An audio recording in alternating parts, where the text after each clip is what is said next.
podcast Parole d'Histoire, une émission consacrée à l'actualité des livres, des débats et de la recherche en histoire, créée et animée par André Loez. Une émission dont vous retrouvez tous les épisodes sur le site paroledhistoire.fr et sur la chaîne YouTube du podcast. J'ai le plaisir aujourd'hui d'être avec Charlotte Guichard. Bonjour. Bonjour. Vous êtes professeure à l'École normale supérieure, et Sophie Crass. Bonjour. Vous êtes maîtresse de conférences à Paris 1 et vous co-signez un livre paru au Seuil dans la collection L'univers historique illustré, c'est important, Vendre son art, de la Renaissance à nos jours. Un livre donc qui porte sur l'art, son prix, sa valeur, et j'ai trouvé ce livre absolument brillant. Et brillant parce qu'il permet de penser une tension entre deux conceptions qui seraient chacune fausses et simplistes. D'un côté, il y aurait l'œuvre d'art comme pur objet esthétique et donc qui ne pourrait pas avoir de prix, qui serait complètement hors des logiques marchandes et capitalistes. Et puis, inversement, l'idée qu'une œuvre d'art serait un objet comme un autre, comme un dentifrice ou un crayon, et le prix serait juste fixé par la loi impersonnelle de l'offre et de la demande. Et en fait, vous travaillez la tension entre ces deux pôles qui seraient chacun simplificateurs, et pour ça, vous replacez l'artiste au centre du propos. Et c'est ça qui m'a passionné dans votre livre, c'est que on a tous et tout en tête des idées, des images de un Van Gogh vendu 150 millions d'euros aux enchères, etc. C'est pas de ce marché-là qu'il est question, mais c'est de ce que vous appelez le premier marché. Alors, est-ce que vous pouvez peut-être expliquer pourquoi vous avez voulu décaler le regard vers ce premier marché, qui n'est pas le marché de la revente, dont on parle évidemment beaucoup dans les médias? Oui, en effet, c'est exactement ça. Ce livre, c'est vraiment un livre sur le premier marché de l'art, un marché dans lequel l'artiste se tient au centre. Il se tient au centre parce qu'il est acteur dans la transaction marchande et il en tire une rémunération. Donc on est toutes les deux historiennes de l'art et pour nous c'est extrêmement important de remettre l'artiste, son œuvre au centre du propos et de montrer comment, en quelque sorte, les contraintes économiques qui s'exercent et qui sont réelles vont affecter l'œuvre d'art au moment de sa production. Donc c'est vraiment le marché qui se déploie dans l'atelier, avant de sortir de l'atelier, et dans lequel l'artiste, homme ou femme, va avoir une capacité d'action qu'on a voulu restituer. Comment vous avez fait la rencontre entre vous deux? Parce que vous avez des spécialités qui ne sont pas exactement les mêmes, des périodes qui ne sont pas exactement les mêmes. Est-ce que vous avez fait un pur partage des rôles chronologiques, ou est-ce que c'est un livre qui est vraiment coécrit? Voilà, comment ça s'est noué, l'idée de faire ce livre à deux, Sophie Crass? C'est d'abord un livre qui est né d'un séminaire, donc d'un enseignement qu'on a fait en commun, qui réunissait nos étudiants de l'École normale supérieure et puis de l'Université Paris 1. Une manière d'enseigner ensemble, donc de se découvrir aussi l'une l'autre, et puis de raccrocher des périodes qui communiquent très mal en histoire de l'art. Globalement, la période contemporaine, donc 19e siècle jusqu'à aujourd'hui, et la période antérieure. Et dès lors qu'on connecte ces deux périodes, on s'est aperçu toutes les deux que ça changeait énormément de choses. Des choses qu'on prenait pour acquises sont bousculées par la possibilité de donner davantage de profondeur historique, ou au contraire de se projeter davantage dans le présent. Je me suis demandé en vous lisant au passage si l'une de vous avait déjà acheté une œuvre à des artistes, dans une galerie, ça peut être aussi avec des gens qu'on connaît qui ont des choses modestes, hein, pas évidemment des centaines de milliers d'euros, mais voilà, si cette expérience, vous l'avez faite d'interaction avec des gens qui créent et de discuter de prix, ou peut-être juste avec des artistes qui disent « moi j'ai vendu ça », voilà. Est-ce que vous avez eu déjà ce type d'interaction? Oui, ça m'est arrivé avec des artistes amis que j'ai côtoyés dans des résidences ou autres. Mais personnellement, je ne suis pas du tout une collectionneuse. Je suis pas du tout une accumulatrice. Et peut-être que c'est aussi pour ça que cette relation-là m'intéresse. J'ai du mal à considérer vraiment l'œuvre d'art comme quelque chose qui se possède. J'aime beaucoup l'idée d'une œuvre qui est aussi accessible, qui reste dans des collections publiques. Mais je perçois aussi à quel point la relation d'achat peut être aussi un geste amical, un geste de soutien. Donc c'est quelque chose qui est très, très important dans le livre aussi. Oui, je pense que oui, moi aussi. Alors, je ne suis pas non plus une collectionneuse, mais c'est vrai que j'ai eu l'occasion aussi de rencontrer, de fréquenter et de discuter avec des artistes vivants d'aujourd'hui. Et c'est toujours passionnant parce que d'abord, on voit comment dans la relation, dans la transaction, en fait, d'ailleurs, le terme même de transaction, beaucoup de choses se passent, en fait. Il y a à la fois, évidemment, quelque chose d'économique, et les artistes sont comme tout le monde, et voilà, et il faut bien qu'ils vivent. Et donc ça, c'est quelque chose qui peut paraître trivial, mais qu'on a voulu aussi restituer, hein, qui a à la fois une force et une fragilité. Donc il y a à la fois une transaction économique, mais il y a aussi quelque chose de l'ordre de l'affectif, de l'intime, de l'amitié, qui se joue dans ces échanges autour de l'œuvre, en fait. Et ce qui est frappant lorsqu'on parle avec des artistes, c'est que c'est la manière dont ils savent parler de leurs œuvres, dont ils ont envie d'en parler, et aussi la manière dont, dans ces échanges, autour de l'œuvre, passent des savoirs, des regards, une attention à des processus que, lorsqu'on est historien de l'art ou historienne de l'art, on prend parfois pas le temps de restituer. Et c'est encore plus vrai lorsqu'on est sociologue ou économiste, puisque on peut aussi dire que ce livre, il est né de références partagées que nous avons en sciences sociales, mais aussi d'une forme d'envie, de désir de faire autre chose. Et donc de ne pas avoir un regard forcément surplombant, à distance, sur les œuvres et sur les relations économiques, mais vraiment d'arriver à rentrer dans ce qui se tisse vraiment autour des œuvres.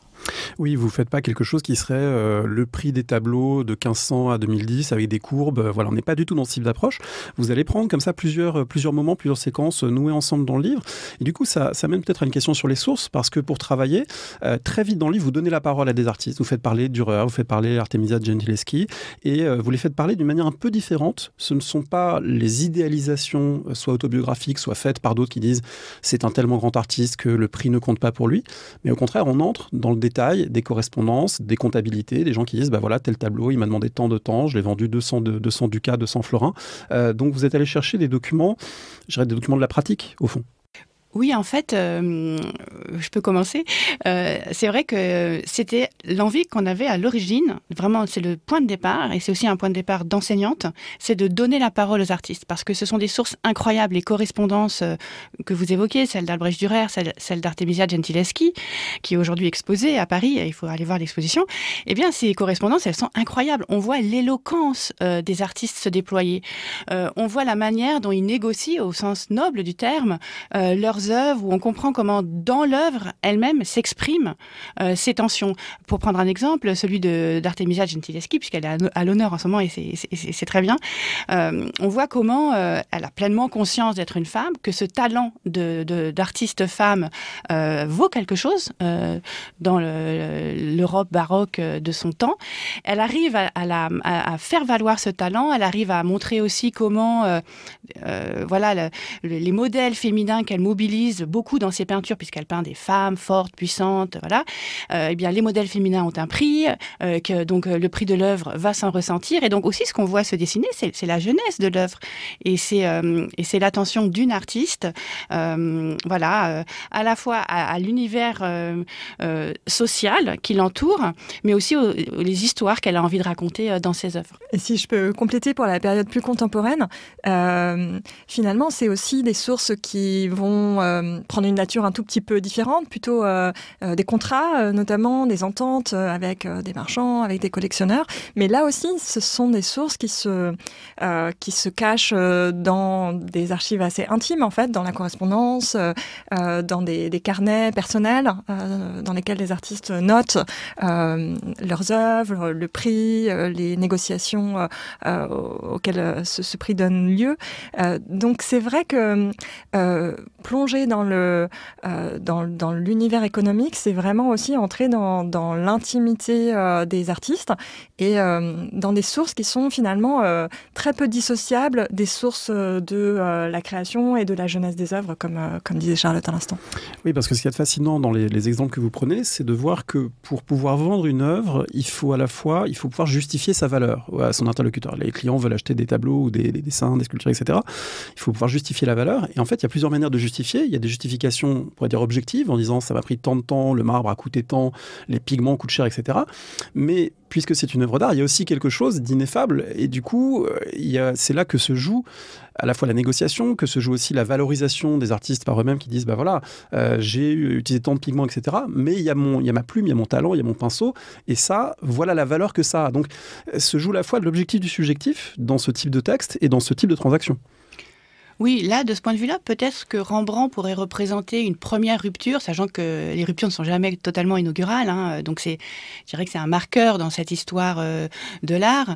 Mais c'est que Rembrandt travaille dans un siècle où justement c'est le travail, c'est la valeur travail qui est vraiment valorisée. Donc dans la Hollande du XVIIe siècle, les amateurs recherchent des tableaux. Ce sont les peintres fins, la peinture fine qu'on voit exposée au Louvre.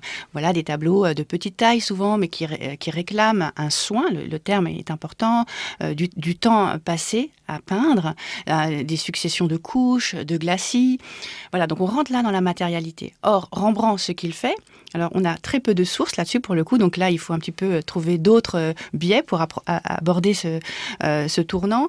Eh bien, Rembrandt, lui, il va mettre en scène la rapidité d'un fer, la rugosité d'un fer.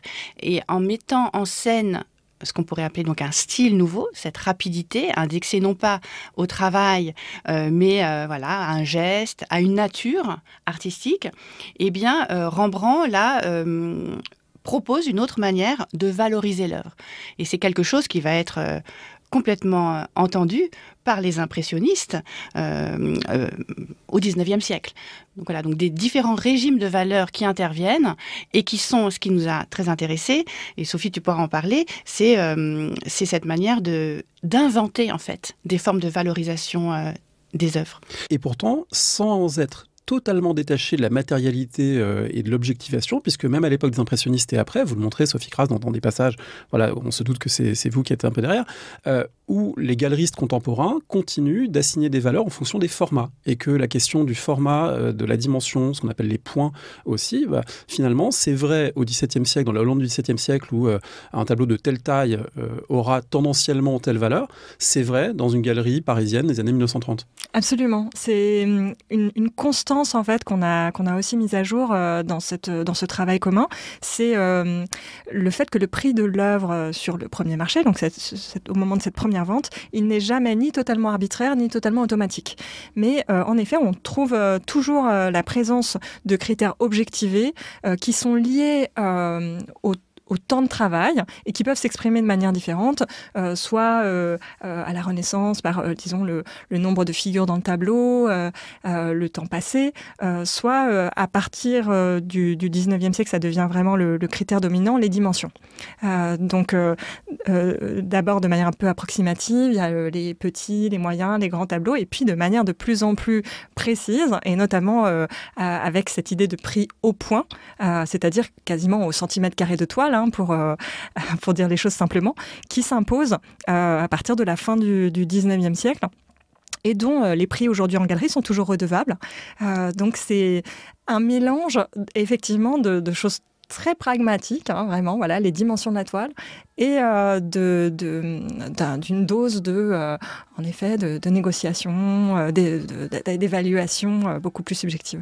Avec un passage très intéressant où vous montrez que d'un côté, il y a un mouvement tendanciel qui est que les artistes sont en partie dépossédés de la capacité à fixer les prix parce qu'il existe un marché de l'art avec des cotes et que donc, voilà, la cote, c'est pas quelque chose, on ne peut pas décider soi-même qu'on est plus coté que tel autre. Et pourtant, il y a toujours des parts d'autonomie. Donc, on n'est pas entièrement dépossédé de la capacité à fixer un prix pour ses œuvres, mais en même temps, on n'est pas non plus complètement libre. Ouais, c'est quelque chose qui nous avait frappé là aussi dès le départ, en fait, c'était de s'apercevoir que, par exemple, si on interroge des artistes aujourd'hui, la plupart sont incapables de donner un prix aux œuvres qui sortent de leur atelier et considèrent que c'est une compétence de galeriste et que elles-mêmes n'ont pas les savoirs qui leur permettraient de le faire. Or, évidemment, si on compare à Artemisia Gentileschi qu'on évoquait tout à l'heure, c'est vraiment un fossé, en fait. Et donc, on a essayé aussi de comprendre la manière dont, en effet, certains acteurs, comme les marchands, ces professions intermédiaires, s'étaient aussi insérés, en fait, dans ces relations économiques et avaient capté un certain nombre de compétences, de savoirs, dans des rapports de force aussi qui s'étaient instaurés. Ça ne veut pas dire que les artistes sont complètement dépossédés de leur agentivité économique, de leur capacité d'action, loin de là. Mais néanmoins, ça pose quand même question, et puis c'était un peu aussi un message qu'on voulait envoyer aux artistes, que pas de raison de ne pas en être capable. Oui, et en fait, les bienfaits de la longue durée, puisqu'il s'agit de ça aussi, de longue durée, de savoir qu'ils se transmettent, certains qui se transmettent voilà, avec des points de suspension, voilà, c'est que si les artistes sont à un moment dépossédés de la maîtrise du prix, en raison de l'établissement de la cote que vous évoquiez, eh bien, ils vont retrouver une marge de manœuvre dans un autre espace qui est celui de l'atelier, qui est celui, l'espace où les coûts de la création se mettent en place. C'est-à-dire que l'atelier qui est aujourd'hui on parle de boîte noire un petit peu, qu'est-ce qui se passe dans un atelier, comment est-ce que l'œuvre est vraiment réalisée, quelle est la part de la collaboration, de la délégation. Eh bien, c'est là finalement que l'agentivité de l'artiste reprend le dessus.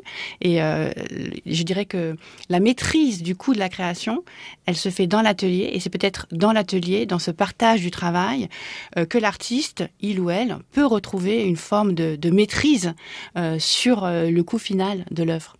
Puis il y a une autre manière dont il y a, non pas de la maîtrise, mais disons dont il y a de l'agentivité des artistes, c'est qu'il y a du lien personnel. C'est jamais des transactions purement marchandes. Et alors là, c'est vraiment quelque chose qui m'a beaucoup intéressé parce que c'est un livre qui va de la Renaissance au XXIe siècle. On pourrait s'attendre à un plan chronologique basique et puis au milieu, il y aurait une grosse césure en disant attention, avant c'était le patronage, les mécènes et puis maintenant c'est le marché impersonnel. En fait, vous faites absolument l'inverse et vous montrez qu'il y a un certain nombre de configurations de motifs qui se reproduisent sous des formes évidemment variables suivant les contextes, mais des motifs qui se reproduisent. Un des motifs qui m'a le plus intéressé et qui me paraît vraiment très, très novateur, moi ça m'a vraiment frappé, c'est cette idée d'économie de l'attachement. C'est-à-dire qu'on soit au XVe siècle ou au XXIe, il y a des artistes qui nouent des relations privilégiées avec des gens, soit des gens qui adorent leur art, soit des gens pour qui c'est un critère de distinction que cet artiste-là soit absolument valorisé.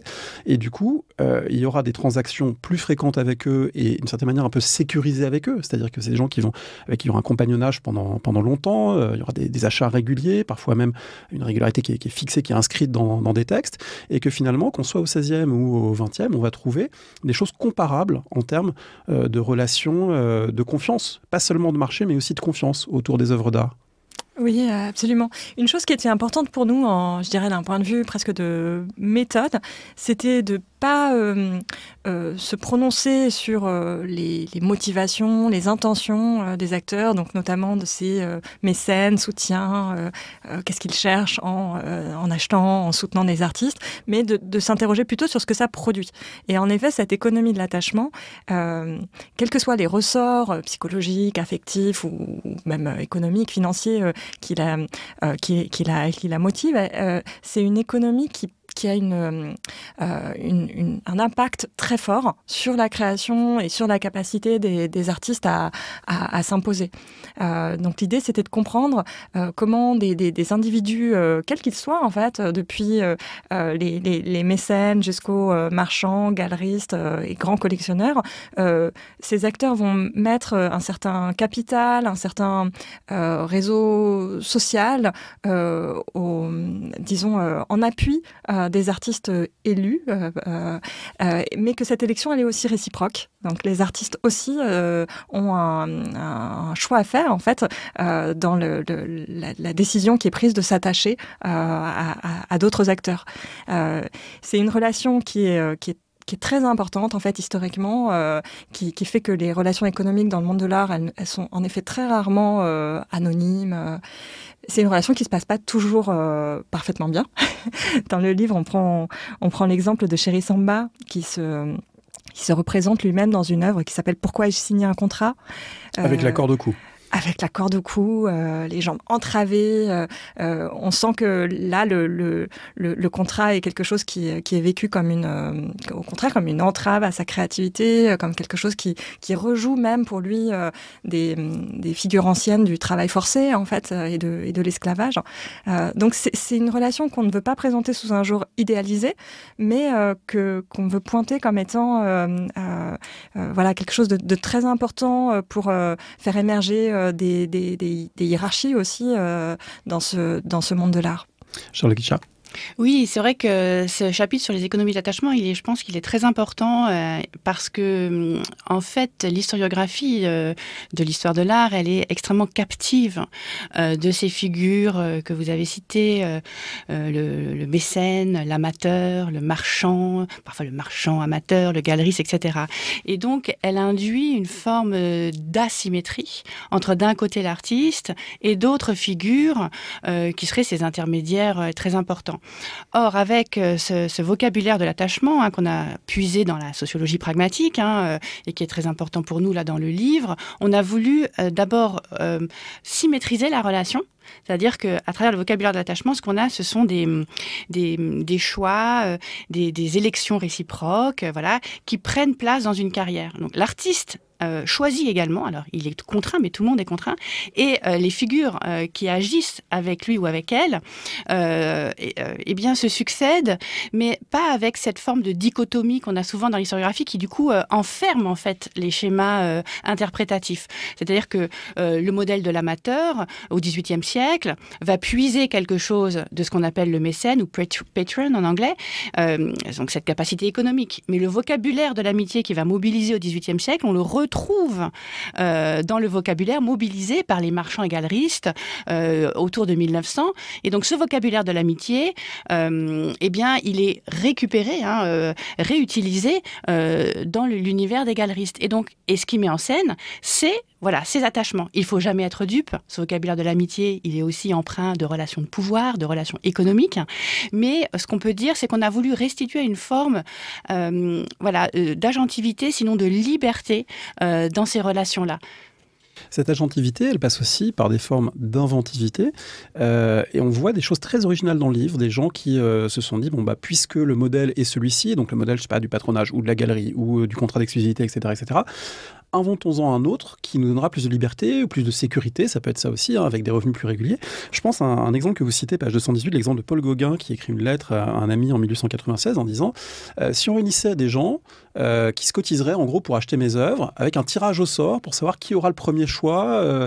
En gros, je vais faire des œuvres pendant un an, et puis ensuite les gens vont pouvoir tirer au sort quelle œuvre ils choisiront, et puis comme ça tout le monde sera content, moi j'aurai de l'argent, les œuvres vont s'apprécier, eux ils gagneront de l'argent, mais il dit quand même réunir 15 personnes comprenant ma peinture. Voilà, comprenant ma peinture ou voulant gagner. Et cette phrase, elle est très forte, puisqu'il y a les deux. Il y a l'art et en même temps la possibilité du gain. Oui, c'est ça, et ça rejoint ce qu'on disait tout à l'heure sur l'idée de pas nécessairement dissocier dans les motifs des collectionneurs ce qui relève de l'intérêt financier et ce qui relève de l'amour de l'art, parce qu'en fait ces choses sont complètement imbriquées. Et cet exemple de Gauguin, il est intéressant, il montre en effet quelque chose qu'on a constaté de manière récurrente tout au long en fait de cette période longue qu'on étudie, c'est l'inventivité des artistes, leur capacité à imaginer de nouvelles manières de tisser des liens avec des personnes et de trouver des soutiens pour leur art. Là, en l'occurrence, le projet de Gauguin n'a pas abouti, mais quelques décennies plus tard, Salvador Dali imagine un schéma à peu près comparable, en fait. Oui, lui qu'on imagine en plus complètement foutraque dans son rapport au monde, sa maison, ses objets, etc. Sauf pour l'argent, à la limite. Ah oui, là, le schéma est très bien pensé. C'est un petit cercle d'amateurs qu'il réunit autour de lui, qu'il appelle le Zodiac. Et il y a cette idée du tirage au sort, en fait. Chacun des membres de ce cercle va contribuer à un revenu régulier pour l'artiste. Et en échange, ils ont le droit de tirer au sort un certain nombre d'œuvres chaque année. Donc c'est un mélange, un aspect un petit peu ludique lié au tirage au sort. On ne choisit pas l'œuvre qu'on va finir par avoir chez soi. Et en même temps, du coup, une confiance aussi qui est témoignée à l'artiste, en fait. Oui, et ce qui est passionnant alors sur cette période un petit peu longue, enfin autour du 19e siècle, c'est que justement l'inventivité de l'artiste est énorme en fait. Donc il y a à la fois des artistes qui cherchent à inventer de nouveaux types d'attachements à travers on prenait l'exemple de Gauguin, ces cercles de gentleman. Comment est-ce qu'on va pouvoir un petit peu trouver de nouvelles ressources pour vendre son art? Mais il y a aussi un autre modèle où l'inventivité des artistes est très grande. C'est ce modèle qu'on a appelé de l'appel au public. Et ce qui est très intéressant, c'est de voir ces deux modèles-là dialoguer, parce qu'il n'y a pas d'un côté le modèle de l'attachement, de l'autre le modèle de l'artiste qui s'ouvrirait à l'espace public, qui vendrait son art publiquement, etc. Mais l'exemple, par exemple, de Gustave Courbet, qui est passionnant, et permet d'illustrer en fait une chose, c'est à la fois d'abord l'inventivité incroyable de l'artiste en termes de modèle économique. Et ça, c'était quelque chose aussi qu'on avait envie de déployer dans le livre, c'est que les artistes, et on le voit encore aujourd'hui dans leurs alliances avec le luxe, la mode, sont aussi une réflexion, une réflexivité sur l'économie et comment créer de la valeur, comment créer de l'original, de l'unique. Enfin, voilà. Et ils ne sont pas dupes, en général. Ils sont pas dupes, non. Et donc, ce qui est intéressant avec Gustave Courbet, c'est qu'on est à la fois dans un modèle de l'attachement, il a des acquéreurs qui lui sont très proches, voilà. Et donc, on a ce fameux tableau de la rencontre où il se peint avec son acquéreur, Alfred Bruyas. Et puis, il a en même temps cette capacité à inventer de nouvelles formes pour les artistes, comme l'exposition publique. Et donc, il va, l'exhibition qui reprend le modèle anglais, il n'invente rien complètement. Oui, il ouvre un pavillon à côté du salon officiel pour dire venez et payez l'entrée quand même, parce qu'il faut que ce soit une sorte de revenu, et puis venez voir les tableaux, il peut éventuellement les acheter. Il y a aussi l'achat de reproduction qui est possible. Voilà, tout à fait. Alors ça, c'est crucial. La reproduction, on a un chapitre sur le thème de la répétition, montrer aussi que les artistes ont été extrêmement proactifs, innovants, réflexifs sur cette notion de multiple, de répétition, et que les artistes ont très tôt compris que s'ils ne pouvaient pas forcément vendre des œuvres dites originales, c'est-à-dire des peintures plus chères, ils pouvaient au contraire être rétribué, être rémunéré à travers la vente de ces reproductions-là.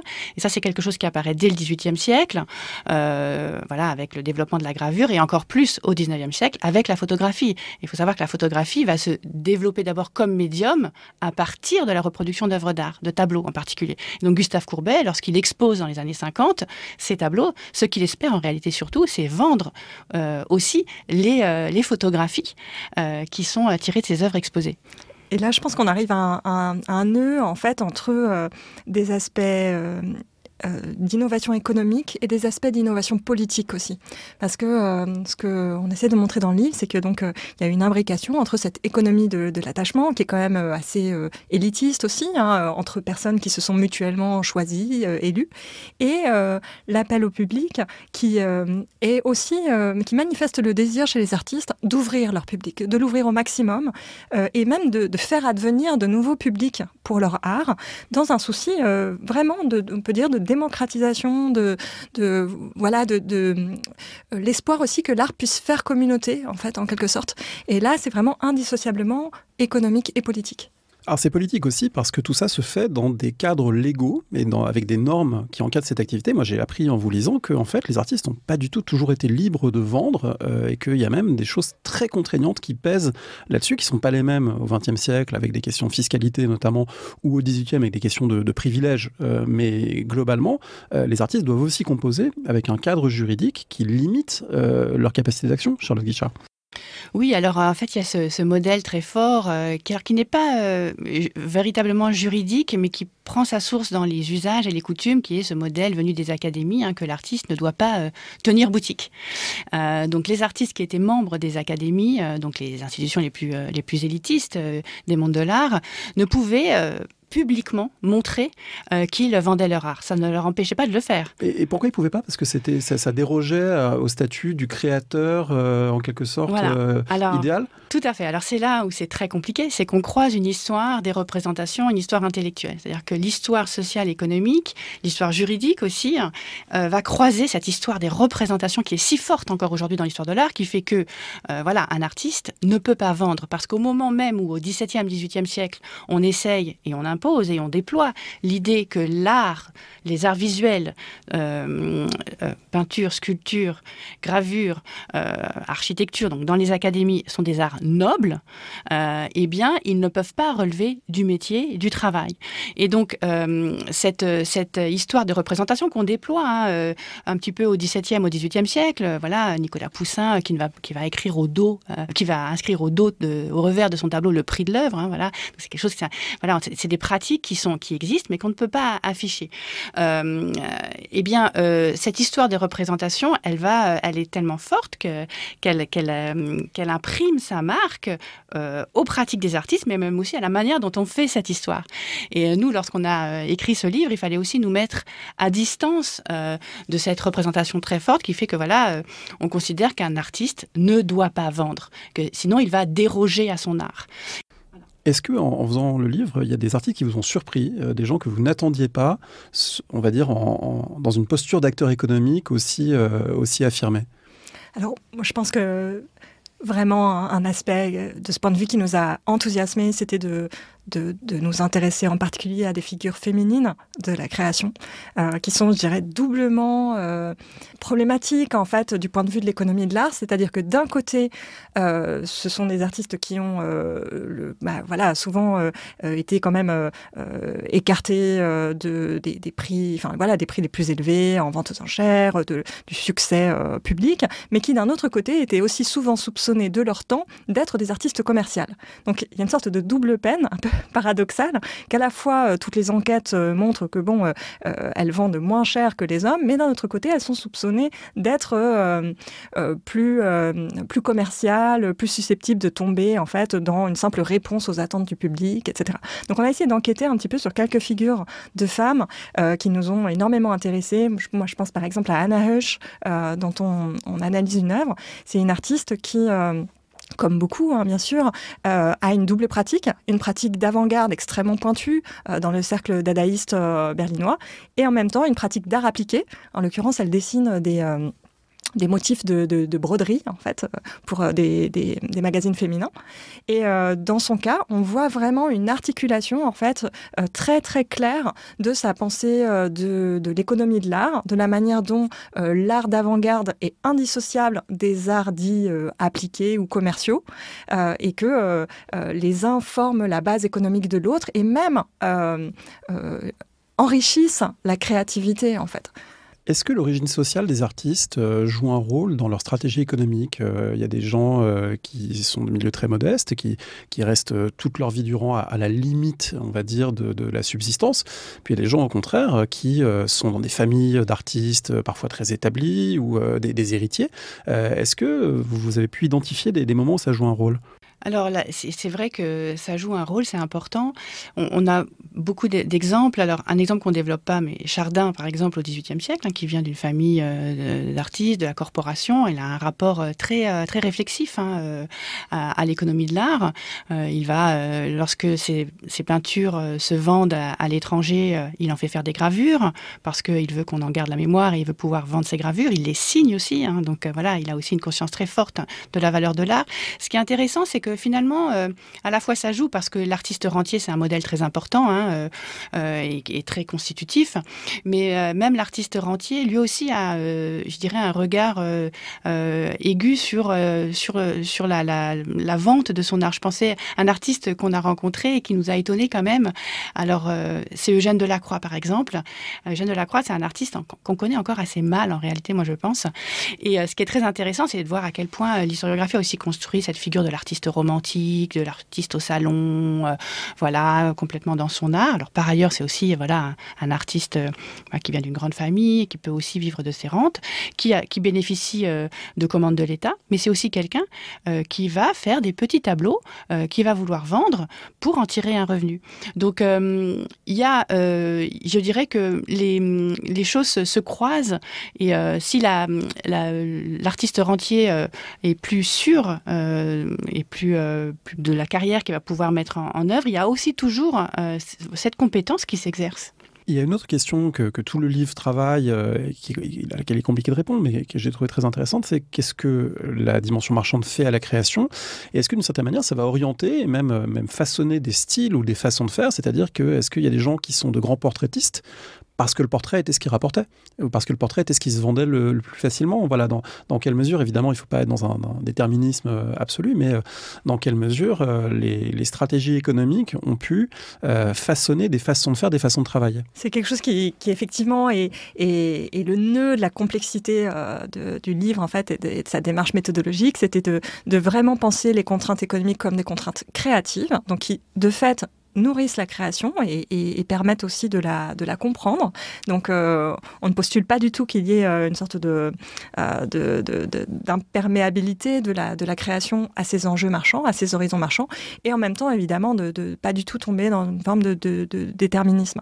Quelque chose qui nous a frappé, pour répondre plus spécifiquement sur cette question de la construction d'un style qui serait en effet orienté par un horizon marchand, c'est quelque chose qui nous paraissait assez sensible dans le cas des répétitions, en fait. Qu'est-ce qui incite un ou une artiste à se répéter au sens, je l'entends au sens vraiment de produire plusieurs tableaux, par exemple, sur le même sujet ou en employant un style très distinctif, eh bien très souvent c'est la demande du marché. C'est vraiment répondre à une demande des collectionneurs qui demandent la même chose ou la même chose avec une variation. Et ça a un impact quand même assez fort sur la création d'un style distinctif de la part d'un ou d'une artiste, je pense. On peut peut-être prendre l'exemple de Edvard Munch, parce qu'il est très intéressant de ce point de vue-là, parce qu'il y a un tableau, L'Enfant malade, vous dites qu'il est généralement assigné il a une valeur presque existentielle, parce que c'est la maladie de sa sœur et une forme de... Ça conduit au caractère très tourmenté, introspectif de son art. Et donc on pourrait penser qu'il s'agirait d'une œuvre unique, marquante, une étape dans sa carrière. Et en fait, il y revient des années durant, des décennies durant, et il le vend. Et donc ça a à la fois une valeur existentielle, mais aussi une valeur marchande sans doute, et c'est pas entièrement séparable. Tout à fait. C'est ce que les historiens et historiennes de l'art ont montré ces dernières années, c'est que finalement ces répétitions vraiment récurrentes du même tableau, elles sont liées d'une part à des commandes en fait qui étaient faites de la part de collectionneurs qui souhaitaient avoir une version de ce tableau. Et elles sont liées aussi au fait que Munch souhaitait garder une trace de ses œuvres, une version de ses œuvres. Et donc l'idée, c'est que tout en créant pour vendre, il créait aussi pour garder, en quelque sorte. Et ça crée une forme d'un effet de répétition très très fort dans l'œuvre d'un artiste. C'est vrai que la répétition, c'est central en fait. On a voulu vraiment là aussi déplacer le regard, puisque l'histoire de l'art, classiquement, va insister sur l'original, le chef-d'œuvre. Et nous, ce qu'on a voulu montrer, c'est que si on regarde les choses depuis l'économie, eh bien, la répétition, tout d'un coup, prend une importance cruciale. C'est pour ça qu'on a un chapitre sur l'économie du multiple. Et alors, il y a cette question du style, le style qui serait, la répétition crée le style. Il y a aussi cette idée passionnante qui est que à travers la répétition, on a des artistes qui vont naviguer entre des régimes de valeurs très différents. C'est-à-dire, avec Munch, par exemple, c'est le régime de l'intime et le régime du commercial. Et en fait, là, c'est l'œuvre elle-même. C'est là où l'histoire de l'art a quelque chose à dire par rapport à d'autres disciplines. C'est que c'est l'œuvre elle-même qu'on va trouver dans différents musées. Et parfois aussi, on peut s'interroger pourquoi est-ce qu'on voit comme ça différentes répétitions du même tableau. Alors ça, si on n'a pas d'explication, on ne comprend pas pourquoi. Mais voilà, c'est qu'il y a une demande des acquéreurs pour le même tableau avec ces petites variations autour. Et donc, le régime de la répétition permet aussi de montrer comment un même artiste, dans son œuvre, va naviguer entre le régime du commercial et de l'intime. Et ça, c'est dans l'œuvre. Il y a un artiste qui est très intéressant de ce point de vue aussi, et intéressant en histoire parce que il est familier des gens qui travaillent sur le 19e, parce que c'est un des grands représentants de la peinture d'histoire au 19e, c'est Jean-Léon Gérôme. Et Gérôme, il joue sur deux tableaux à la fois. D'un côté, c'est un académicien, tout ce qu'il y a de plus académique, et il remplit parfaitement ce rôle. Et en même temps, je ne sais pas si c'est l'un des pionniers, mais en tout cas, c'est quelqu'un qui exploite à fond les possibilités de reproduction, démultiplication, l'idée que ces toiles peuvent être diffusées massivement, d'autant plus qu'il y a plein de nus, donc on se doute que ça peut avoir une certaine valeur commerciale. Il a une double figure de ce point de vue-là. Oui, Jérôme, il est très lié à la Maison Goupil, qui est cette entreprise qui avait réussi à contractualiser des artistes, comme Jérôme, qui était d'ailleurs marié à la fille du propriétaire, donc il était complètement imbriqué, ça marche bien. Donc la Maison Goupil, elle avait compris très très bien qu'il y avait un espace aussi juridique. Un espace juridique qui va mettre du temps à se remplir, puisque jusqu'en 1910, les artistes, lorsqu'ils vendent une œuvre, ils vendent aussi le droit à la reproduction. Donc, ils cèdent aussi le droit à la reproduction. Par défaut, en tout cas. Par défaut. Sauf si ils concluent un contrat qui spécifie l'inverse. Donc, la Maison Goupil, elle va contractualiser des artistes. Donc, elle va obtenir la possession des œuvres et avec la possession, le droit à la reproduction. Et Jérôme fait partie de ces artistes qui, comme ça, vont à la fois travailler pour la Maison Goupil et donc pouvoir produire des œuvres, vendre les reproductions et en tirer une rémunération, puisqu'il fallait être associé à la Maison Goupil pour tirer une rémunération de ces reproductions-là. C'est seulement en 1910, et c'est là où le cadre juridique est essentiel, qu'une loi va enfin distinguer la cession de l'œuvre de la cession du droit de reproduction. Et là, c'est un changement total dans la conception de la reproduction. Ça va libérer aussi les artistes de la capacité à se reproduire eux-mêmes. Parce qu'il faut aussi savoir que les collectionneurs, les acheteurs qui achetaient une œuvre ne voulaient pas que l'œuvre se multiplie de trop. Et donc, il y avait ce jeu extrêmement compliqué entre des désirs d'acheteurs qui voulaient des œuvres qu'ils avaient vues ailleurs, mais qu'ils voulaient tout de même uniques, des artistes qui voulaient pouvoir tirer profit de leur production et donc se reproduire. Et c'est pour ça que là, le 19e siècle est si important, parce qu'on a des conflits, des controverses, des désirs contradictoires qui s'expriment dans les sources, et que c'est simplement au début du 20e siècle, donc très tard en fait, que le cadre juridique va se simplifier. On a aussi au 19e siècle, parmi les premiers scandales publics sur la valeur des œuvres, je pense à cet exemple extraordinaire que vous racontez du procès entre Ruskin et Whistler. C'est fascinant, peut-être racontez-nous cette histoire, parce que c'est étonnant de voir que, littéralement, le tribunal s'empare, par la force des choses, de la question de la valeur et de la question de qu'est-ce qui fait la valeur d'une toile. Est-ce que c'est le talent? Est-ce que c'est la rapidité? Est-ce que c'est la quantité de travail qu'on y met? Oui, alors c'est un procès qui commence en 1878 lorsque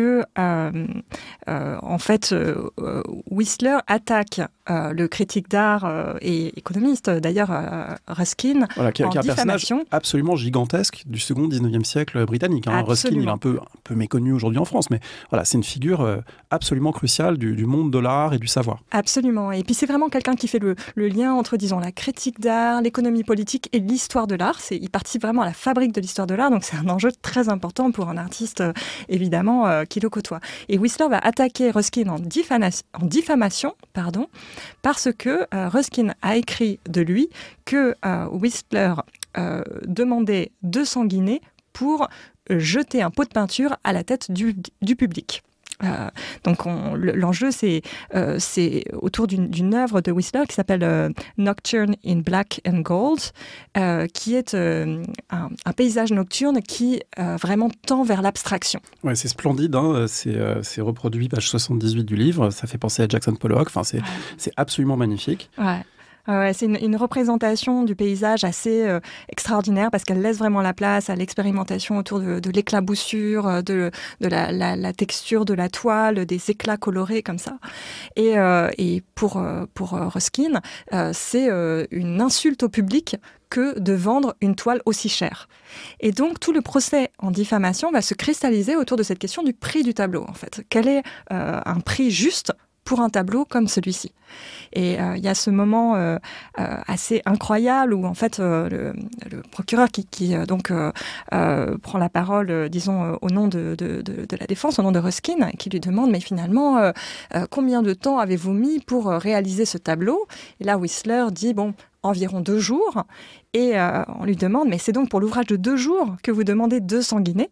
Là Whistler répond pas du tout, je le demande pour le savoir que j'ai acquis pendant toute une vie. Et c'est vraiment un moment important où la valeur de l'œuvre se dissocie du temps de travail comptabilisé pour être quelque chose qui est une sorte de capital humain indissociable de la vie de l'artiste, de l'expérience, de l'intégralité de sa carrière. C'est le moment aussi où la valeur de l'œuvre se dissocie de l'idée d'un savoir-faire, notamment dans le mimétisme, dans la capacité à reproduire le réel, pour aller vers vraiment la valorisation d'un geste, d'une performance en fait picturale que ce tableau vient matérialiser en fait. Oui, c'est vraiment une reconceptualisation du travail artistique qui est fondamentale, qui s'inscrit dans la lignée de Rembrandt et qui va ouvrir au ready-made, aux performances artistiques. Donc, oui, parce que s'il suffit de mettre son nom sur un objet fabriqué en série, ça veut dire que la valeur est indépendante du travail pour fabriquer l'objet, mais que la valeur est dans le geste artistique et le nom qui lui est associé. Tout à fait, et c'est là où les artistes sont incroyables, parce que c'est là où ils inventent littéralement des nouveaux modes de valorisation des objets, des artefacts en général. Et c'est là où il y a une inventivité qui n'est pas simplement esthétique, mais qui touche aussi à l'économie et qui touche aussi à la pensée économique. Petit clin d'œil au passage à Pauline Guillemet, qui a fait récemment une thèse sur John Ruskin. Vous travaillez sur un marché de l'art occidental, en gros, mais il y a quand même quelques aperçus parfois sur le monde chinois. Et puis, il y a l'idée que le modèle qui a été clé au 19e siècle de Paris comme capitale artistique n'est pas exactement identique à New York après la Deuxième Guerre mondiale. Voilà, qu'il y a à la fois une matrice globale qui est très forte, mais il y a quand même des variations. Oui, c'était une chose importante parce que dans les études sur le marché de l'art, et d'ailleurs de manière tout à fait compréhensible, il y a vraiment une focalisation, disons, sur Londres et Paris. Londres notamment pour le développement du marché secondaire, des ventes aux enchères, et puis Paris pour le développement du marché de l'art primaire, et notamment au 19e siècle, vraiment le développement du monde marchand, en fait, des galeries d'art contemporain. Et donc, on a tendance à prendre ces espaces-là comme des matrices de référence et d'estimer que finalement, c'est ça le marché de l'art à tel moment dans l'histoire. Et l'idée, c'était sans du tout épuiser le sujet, parce que là, les sources manquent encore un petit peu. Je pense qu'il y a vraiment encore du travail à faire. Mais c'était de montrer que on peut pas, on peut pas prendre ces villes-là comme un modèle de référence, parce que précisément elles sont plutôt l'exception que la règle. C'est-à-dire un lieu où il y a une forme d'intensité capitalistique sur le marché qui est incomparable à ce qui se passe ailleurs. Donc voilà, nuancer la chose en regardant un petit peu d'autres espaces. Par exemple, qu'est-ce qui se passe aux États-Unis dans le second 19e siècle, où il n'y a pas du tout une présence en fait de marchands, de galeristes qui soutiennent l'art contemporain, comme c'est le cas à Paris. Comment est-ce que les artistes vont se débrouiller dans un univers comme ça ? Ils sont, par exemple, dans ce cas-là, très dépendants des gentlemen's clubs, de ces clubs fermés d'amateurs, de riches industriels. Et c'est dans cet espace-là que va se jouer le soutien à la création, plus que chez les marchands, comme à Paris, la figure de Durand-Ruel ou de Goupil, dont on parlait tout à l'heure. Il y a aussi le modèle des expositions publiques, des Great Exhibitions qui se développent aux États-Unis au XIXe siècle et qui est fondamental, qui vient complémenter justement ce modèle de l'attachement, du gentleman's club, etc. Et qui tend vers un autre type d'économie, qui est l'économie, alors là, spectaculaire, vers le spectacle en fait. C'est-à-dire que les peintres américains du XIXe siècle, qui vont peindre des tableaux gigantesques, de la nature américaine, vont s'inscrire aussi là et vont là encore inventer quelque chose avec cette spécularité de la peinture. Et c'est vrai que là, il y a beaucoup d'innovation. Et là, les États-Unis vont être extrêmement importants, puisque c'est des modèles qui vont ensuite se déployer en France. On pense à Rosa Bonheur, qui va d'ailleurs avec ces tableaux gigantesques qui sont notamment aujourd'hui au Metropolitan, parce qu'ils ont été achetés par des Américains. Et donc, c'est vrai qu'on a voulu un petit peu sortir de ces grands centres que sont les centres européens traditionnellement travaillés par l'historiographie, les États-Unis, bien sûr, et la Chine, qui était aussi intéressante, plus dans son histoire un peu plus profonde, parce qu'elle permettait aussi de mettre en perspective des modèles sociaux. Voilà, on parlait tout à l'heure de la noblesse de l'art. Alors en Chine, il y a ce grand modèle du peintre lettré, et on a voulu montrer aussi comment des travaux récents montrent que ce modèle du peintre lettré, lui aussi, il dialogue, il est enchevêtré avec des formes d'entrepreneuriat qui sont toujours délicates, toujours compliquées, mais qui soulèvent les mêmes problèmes en réalité. Des problèmes qu'on pourrait retrouver, c'est peut-être un des prolongements du livre, en tout cas moi ça m'a donné envie peut-être de réfléchir à ça.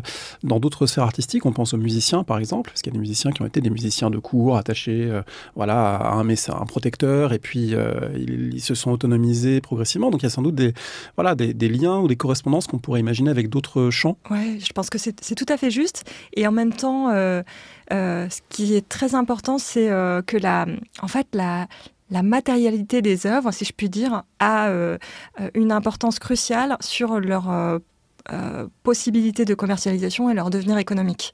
Et donc, à la fois, c'est très important de pouvoir faire les liens avec ce qui se passe dans d'autres champs. Je pense pour la question des droits d'auteur, des droits de reproduction dont on parlait tout à l'heure, ce qui se passe dans le champ littéraire à la même période est absolument crucial. Et d'un autre côté, les questions se posent différemment dans chaque champ artistique, parce que la matérialité en fait de l'œuvre d'art, de ce qui constitue l'œuvre d'art est différente. Et donc, les capacités d'action des artistes sont différentes. Les coûts de production sont différents en fait. C'est-à-dire qu'un un musicien. Les modèles économiques. Les modèles économiques sont différents et c'est vrai que le 19e siècle, avec cette diffusion du marché de la petite peinture, du petit tableau, va complètement modifier radicalement en fait les conditions économiques et donc va aussi libérer d'une certaine manière les peintres en particulier de contraintes économiques trop fortes, ce qui sera peut-être plus délicat dans d'autres champs artistiques, même dans le champ de la sculpture, mais aussi dans le champ de la musique. Ouais, je pense que dans le champ de l'art, par rapport par exemple à celui de la musique ou de la littérature ou du théâtre, la notion de marchandise est extrêmement forte. C'est-à-dire que quand même, le tableau, la sculpture, surtout quand ils sont petits, ce sont des marchandises. Et voilà, la question de comment est-ce qu'on va concilier cette représentation de la marchandise avec la représentation de la noblesse de l'art dont on parlait tout à l'heure, c'est vraiment une question importante. Merci beaucoup Sophie Crass, Charles Guichard. Je rappelle le titre du livre « Vendre son art de la Renaissance à nos jours », publié au Seuil. Est-ce que, pour terminer, vous auriez un conseil de lecture que vous voudriez partager au micro ? Alors on pourrait conseiller un livre qui vient de sortir cette année, le livre d'Elvan Zabounian, « Réunir les bouts du monde, art, histoire, esclavage en mémoire ». Un livre passionnant sur l'histoire de l'art contemporain dans ses liens avec l'esclavage et la mémoire de l'esclavage. Merci beaucoup et je rappelle qu'on peut réécouter Charlotte Guichard à ce micro pour l'épisode 38 du podcast il y a quelques années pour parler de la signature des peintres qui est évidemment un travail qui est venu aussi nourrir celui-ci. Merci à vous deux. Merci d'avoir écouté l'émission. Rendez-vous sur le site parolehistoire.fr pour retrouver l'intégralité des épisodes et des séries thématiques. Rendez-vous également une semaine sur deux le vendredi avec Alexandre Jublin sur le fil du collimateur pour le podcast d'histoire de la guerre et des conflits armés, le fil de l'épée. N'hésitez pas à laisser une note ou un commentaire sur le podcast, notamment sur iTunes ou Spotify. Et à bientôt pour un nouvel épisode.